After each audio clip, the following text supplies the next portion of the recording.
Donc voilà, vous êtes la business case de deux cas, deux cas, une à Dista qui est représentée par Sébastien, qui va vous présenter son cas sur tout ce qui est stratégie de lead gen.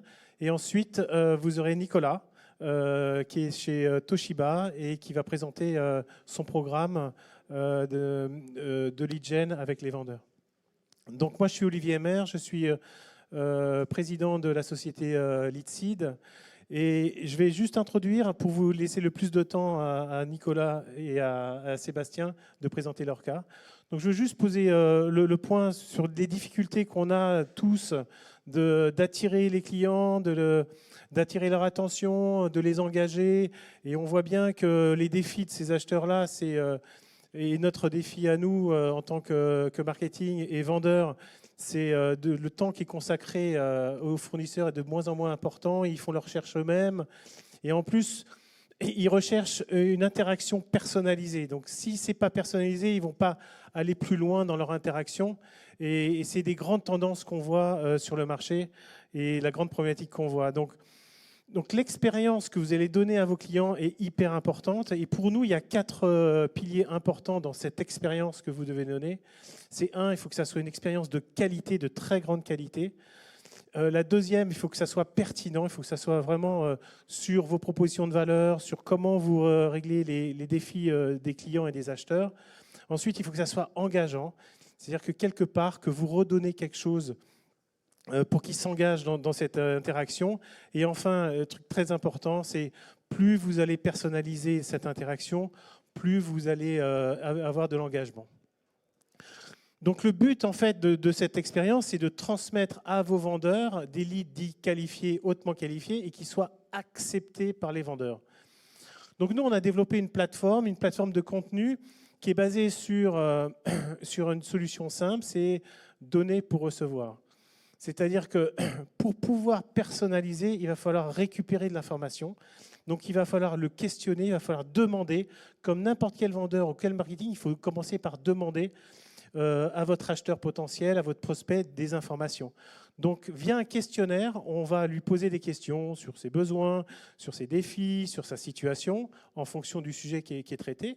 Et derrière, on a un moteur intelligent sur notre plateforme qui va utiliser les réponses pour générer un rapport instantané qui est partageable et qui va pouvoir tout de suite lui donner des recommandations, des guides, et c'est téléchargeable tout de suite. Donc on est sur ce moteur-là, sur ce logiciel, cette plateforme qui va créer tout ça. Donc Sébastien et Nicolas vont montrer leur cas d'usage sur la plateforme Leadseed. Donc quand on regarde un petit peu dans tout le cycle, que vous soyez en notoriété, en considération ou dans des phases de décision et de rétention, vous pouvez créer via notre plateforme un questionnaire et un rapport qui sont suivant ces types de scénarios, puisque c'est les types de scénarios qu'on a avec nos clients. Donc vous pouvez créer des benchmarks, des comparaisons aux personnes qui répondent et délivrer un rapport pour leur dire où est-ce qu'ils se positionnent par rapport à leurs pairs. Vous pouvez créer des brochures interactives. On fait ça avec des gens comme Schneider Electric. Vous pouvez faire des quiz. Vous pouvez faire des autodiagnostics ou des évaluations de maturité avec des recommandations. Vous pouvez créer des guides interactifs. Vous pouvez aussi créer des questionnaires et donner derrière des supports à la décision en fonction de vos solutions. Vous pouvez créer des calculateurs, des ROI dans la plateforme. Poser des questions et derrière vous avez un rapport avec voilà tout ce que vous pouvez gagner. Et enfin, vous pouvez aller jusque dans les décisions pour faire des configurateurs ou des propositions en ligne, on s'appelle ça des devis en ligne. On a des clients qui utilisent notre plateforme pour créer des devis en ligne et pour générer derrière des leads qualifiés. Voilà un petit peu tous les scénarios où vous pouvez adapter votre contenu à cette méthodologie, donc demander et derrière tout de suite recevoir pour le client de la qualité, de la pertinence et de l'hyper-personnalisation. Voilà, je vais laisser à Sébastien de parler de son cas. Pas personnel. Merci Olivier, bonjour à tous. Moi je suis Sébastien Guinter, je suis planeur stratégique chez Adista. Je vais vous présenter ce qu'on fait, mais je vais surtout aussi expliquer mon métier. qui a un pied en fait et côté commerce et côté marketing et puis aussi côté offre de services. Et je profite pour peut-être un peu plus vulgariser mes missions. On est dans le temple du football français. Moi, je me considère en fait comme un milieu de terrain pour animer, essayer de faire les bonnes passes en profondeur, mettre en place les bons systèmes de jeu aussi avec les sales qui sont à l'attaque et de pouvoir faire remonter le ballon où il faut, comme il faut. Adista, nous, on est le 4e acteur sur le marché IT français. Alors quand je parle d'IT, en fait, là, c'est, je pense, des fonctions qui malheureusement ne sont pas représentées aujourd'hui. On parle beaucoup d'applicatifs SaaS, de digital. Derrière, par contre, il y a des métiers qui font tourner tout ça. Ce sont les métiers des services informatiques. C'est eux qu'on accompagne, c'est avec eux principalement qu'on échange et qu'on définit les stratégies.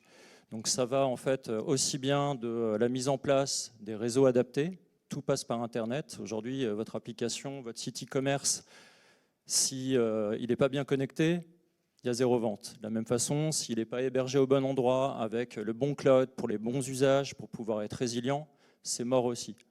On va agréger après aussi des systèmes de communication, de collaboration aussi interactive, sécuriser tous ces ensembles-là de A à Z. Et puis là, ça concerne aussi toutes les équipes qui œuvrent aujourd'hui sur du développement d'applications, moderniser ces applications avec des technologies, avec du DevOps, avec la conteneurisation aussi, pour en faire quelque chose de résilient et de moderne.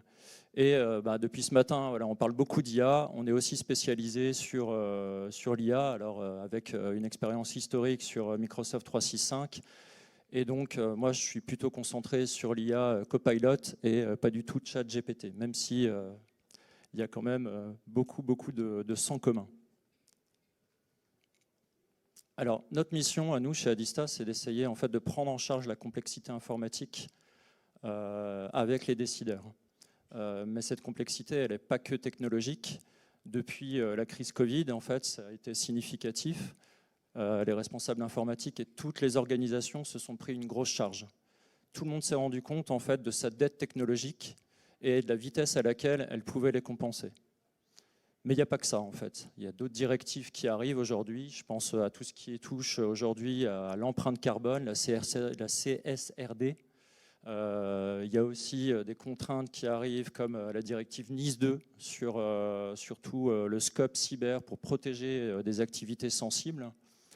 Je parlais tout à l'heure aussi de tout ce qui touche à la connectivité. On a aujourd'hui une vieille technologie qui marche encore très bien, qui est le cuivre, qui a permis en fait à tout le monde de basculer sur Internet. En fait, cette technologie, elle est en train d'être arrêtée. Je parlais de dette technologique. Il y a de nombreuses organisations qui peuvent être multisites, qui marchent encore en fait sur cette vieille technologie. Et donc, ça remet complètement en cause le fonctionnement et la transmission des informations au sein de l'organisation. Donc tout ça, c'est vraiment une grosse charge pour les équipes informatiques. Elles ne savent plus où donner de la tête, elles ont d'autres priorités.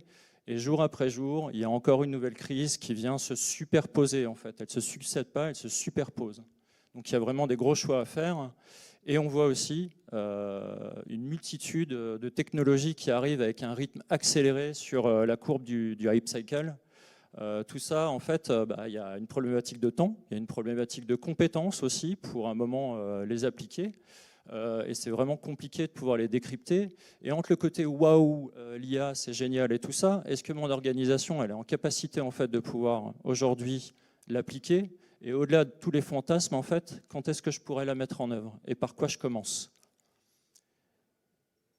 Et par rapport à tout ça, il y a plein d'acteurs sur le marché. Moi, côté marketing, là aujourd'hui, je vais juste dans l'espace partenaire. Tous les exposants potentiellement peuvent venir aussi m'envoyer l'information. J'en reçois plein aussi. Alors, qu'est-ce que je fais comme choix? Et pourquoi l'un, pourquoi pas l'autre? On parle de valeur ajoutée. Moi, je penche plutôt pour de la chaleur ajoutée. Voilà, ce matin, ça a été dit aussi. Il y a plein d'outils. Il ne faut pas oublier un moment la valeur de l'humain aussi dans la conversation, dans l'accompagnement. Et cet accompagnement, on essaye aussi de donner les clés à des sales chez nous qui sont plutôt très généralistes. Tout le scope que je vous ai présenté, en fait, pour un seul homme, c'est compliqué à porter. Donc il faut aussi de temps en temps les accompagner voilà, dans des choix de combat, en fonction aussi de leur zone géographique sur laquelle voilà, il y a des activités bien précises, il y a peut-être des opportunités, peut-être des fois plus de densité en fait, sur des acteurs économiques. Voilà, si on va dans le nord, voilà, il y a beaucoup plus de monde qui fait du retail. Si je vais dans le sud, en fait, beaucoup plus d'activités économiques. Donc voilà, il faut aussi à un moment basculer sur des approches plutôt marché, plutôt que d'essayer d'être tout le temps en fait, dans de la vente de sa propre solution. Voilà. Pourquoi ma solution alors que peut-être que le taux d'équipement en fait, des clients que j'adresse, il est déjà à 80%. Qu'est-ce qui me reste comme opportunité? Et après, ce qu'on essaye de faire aussi, et c'est aussi voilà, le sens des actions qu'on met en œuvre avec Leadseed, c'est de plus poser la question, en fait, c'est quoi un MQL, c'est quoi un SQL? En fait, moi, c'est des termes que je ne comprends pas, en fait, personne n'est d'accord. Le marketing va ramener des opportunités, elles ne vont pas être traitées. Voilà, pourtant, il y a un potentiel de fou, mais on n'a pas le temps, voilà, on ne comprend pas le marché, ça ne m'intéresse pas, je ne suis pas acculturé là-dessus. Et puis du côté des sales, en fait, des fois, ils sont vraiment juste dans leur zone de confort et ça ne correspond pas du tout à la stratégie de l'entreprise. Alors j'ai pris une citation de quelqu'un que tout le monde connaît, pardon. Quand on fait toujours la même chose, on obtient toujours les mêmes résultats. Et aujourd'hui, côté marketing, j'ai l'impression qu'on arrive au bout d'un modèle. Tous les réseaux sont saturés. Ce matin, ça a été dit aussi dans la conférence d'ouverture. En fait, on crée du contenu pour créer du contenu. Voilà, juste pour en fait alimenter, nourrir la bête. Au final, tout ça, ça fait beaucoup de bruit. Côté marketing, j'imagine qu'il y en a beaucoup d'entre vous aussi qui ont d'un côté l'aspect lead gen, mais il faut aussi parler de RSE. Tout ça, ça n'a pas de sens en fait, quoi. Voilà, c'est finalement balancer, balancer, balancer, et c'est une grosse charge en fait sur l'empreinte carbone derrière du digital. J'ai plutôt aussi complété avec une citation d'un client à qui on a vraiment co-construit une grosse présentation au sein d'un groupement. Et qui m'a dit tout simplement, en fait, nous, ce qu'on apprécie, c'est à un moment des gens qui nous aident à identifier ce qui nous manque et surtout ce dont on n'a pas besoin. Et c'est là aussi où il y a vraiment de la richesse dans l'approche avec Leadseed. Alors, ce qu'on a fait, on a développé en fait 3 assets, 3 questionnaires en fait de maturité avec aussi l'alignement avec le commerce et avec l'offre. Donc c'est aussi la force aussi là, de cette approche-là, c'est qu'on met tout le monde autour de la table et on définit aussi le type de questions, le type de réponse aussi qu'on veut apporter, qu'on est en capacité aussi d'apporter, avec aussi des équipes commerciales qui vont être plus dédiées. Donc voilà, il ne s'agit pas juste d'envoyer en fait un outil et de faire un post sur LinkedIn pour dire ouais, on a un questionnaire. Alors ça, forcément, ça fait partie de la stratégie, mais le hic, c'est qu'à un moment, si on amène un lead à travers ce questionnaire, avec le commercial, en fait, il ne sait même pas à quoi ressemble le questionnaire, quelles sont les questions en fait qui ont été répondues, quelles réponses on peut apporter, ça fait pchit. Voilà, il faut pouvoir, en fait, pour créer en fait la conversion, il faut pouvoir surtout avoir une richesse de conversation. Donc, on s'est concentré en fait sur un sujet qui concerne tout le monde, mais voilà, parce que le scope il est tellement énorme, c'est la cyber. Et on avait de la chance aussi d'avoir des personnes qui étaient volontaires. Ça aussi, c'est hyper important, c'est d'avoir des graines de champions qui ont enfin vraiment envie d'avancer là-dessus sur des comptes qui sont identifiés.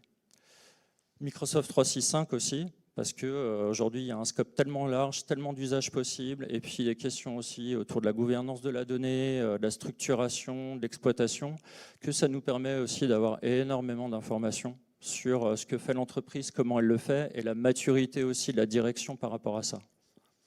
Et l'IA, ça c'est le sujet facile, voilà. Tout le monde a les oreilles bien dressées.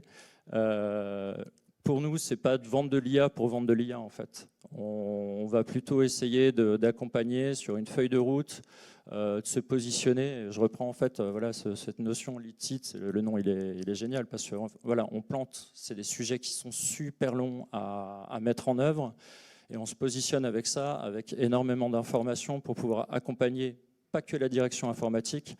Là, on les aide vraiment et on devient aussi quelque part réellement partenaire pour porter ces sujets complexes qui vont complètement faire muter les façons de travailler et les propositions de valeur, en embarquant aussi d'autres métiers. Je pense aux directions achats, parce qu'il il faut financer en fait toutes ces transformations.